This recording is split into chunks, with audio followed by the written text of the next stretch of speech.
विधानसभा निवडणुका महाविकास आघाडी एकत्रच लढणार आहे असं उद्धव ठाकरेंनी सांगितलंय। लोकसभा निवडणूक ही संविधान आणि लोकशाही वाचवण्याची लढाई होती असंही ठाकरे म्हणाले।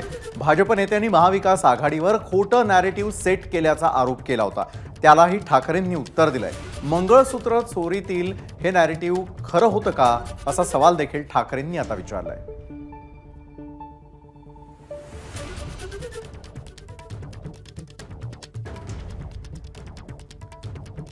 तर मंगळसूत्र चोरतील हे नॅरेटिव्ह खरं होतं का असा थेटपणे सवाल आता ठाकरेंनी उपस्थित केलेला आहे।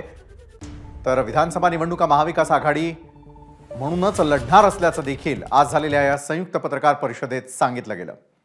नागरिकांनी महाविकास आघाडीला आणि देशात इंडियाला जो कौल दिलेला आहे, ही एक जाग आता आपल्या देशाला आलेली आहे आणि साहजिकच आहे, हा विजय हा अंतिम नाहीये, ही लढाई सुरू झालेली आहे। येत्या 2-3 महिन्यामध्ये विधानसभा महाराष्ट्राचे येतील।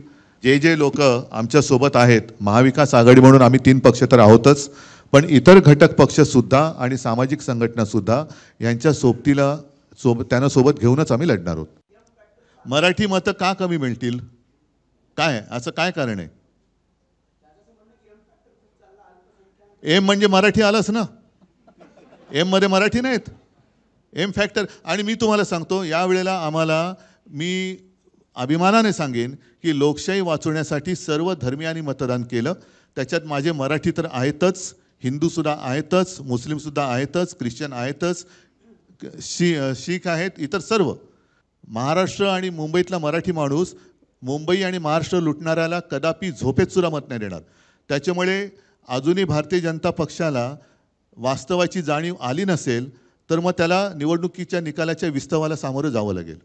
सांगू का? एक जुनं गाणं आहे,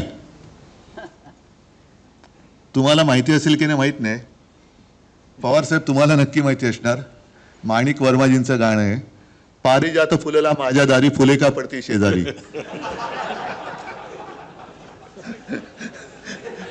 पण तरी देखील आम्ही पारिजातकाला खत पाणी घालायचं काही सोडणार नाही। एबीपी माझा, उघडा डोळे बघा नीट।